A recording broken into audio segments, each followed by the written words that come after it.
I touch my partner, I put a power stretch in. When I relax, all I'm doing is relaxing the wave that way. So I touch his base, I feel, then instead of doing the full power stretch, I just relax from there to there and extend the energy. And we have mass coming up, we have energy coming up, and we're extending the mind to where we want to send our partner. And this line going directly across from one side to the other is this wave cutting across the hip, scoop the hip out and send the energy to the side. So you just practice your stance turn and waving. So if you're striking, your stance turning, you're just sending the energy that way instead of that way. Same thing. But we've got to get this rotational power strong first to get the power to go that way strong if there's any rotational movement in the hip.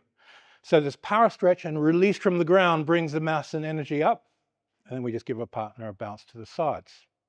And there's a type of mechanical fascia connection and getting your mass to arrive on your hand in time with a wave of energy while stretching through the gaps and sending the mind out and the energy out at the same time. So from there, just left, right, and so forth.